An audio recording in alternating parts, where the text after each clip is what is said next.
بسم اللہ الرحمن الرحیم۔ السلام علیکم ویورز، آج کی ویڈیو میں ہم آپ کو بتائیں گے کہ ایسی کون سی وجوہات ہیں جن کی بنا پر میاں بیوی کا نکاح ٹوٹ جاتا ہے اور وہ ایک دوسرے کے لیے ہمیشہ کے لیے حرام ہو جاتے ہیں۔ ان باتوں کا جاننا ہر مسلمان شادی شدہ جوڑے کے لیے لازمی ہے۔ سب سے پہلی وجہ تو یہ ہے کہ اگر میاں بیوی میں سے کسی کا انتقال ہو جائے تو آٹومیٹکلی نکاح ختم ہو جاتا ہے۔ دوسری سب سے بڑی وجہ جو ہے وہ خلا یا طلاق ہے۔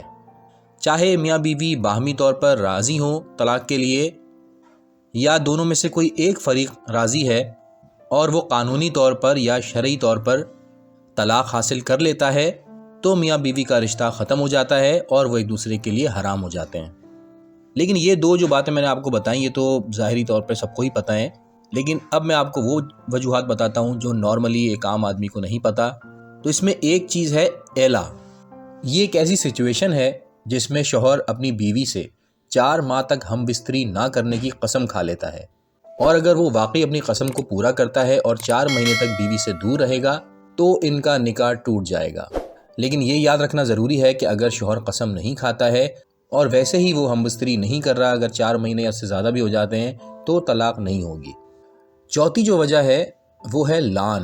یہ بھی ایک شرعی اصطلاح ہے اور اس میں یہ ہوتا ہے کہ اگر شوہر اپنی بیوی کو زنا کرتے ہوئے دیکھ لے اور دوسرا کوئی یہ بات نہ جانتا ہو تو شوہر قاضی کے پاس جائے گا یا آج کل کے حساب سے عدالت سے رجوع کرے گا اور 5 دفعہ وہ قسم کھائے گا اور بتائے گا کہ میں اپنی بات میں سچا ہوں اور اگر میں جھوٹ بولوں تو اللہ کی مجھ پر لعنت ہو۔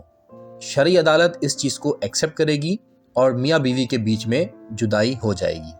5ویں وجہ یہ ہے اگر شوہر 4 سال تک کہیں غائب ہو جائے اور بیوی سے اس کا کوئی رابطہ نہ ہو تو بیوی کو یہ حق حاصل ہوتا ہے کہ وہ قاضی یا عدالت سے رابطہ کر سکتی ہے اور اپنے نکاح کو فسخ کروا سکتی ہے۔ 6ٹھی وجہ یہ ہے کہ اگر میاں بیوی میں سے کوئی ایک بھی دین اسلام سے منحرف ہو جائے یا کافر ہو جائے تب بھی نکاح ٹوٹ جاتا ہے۔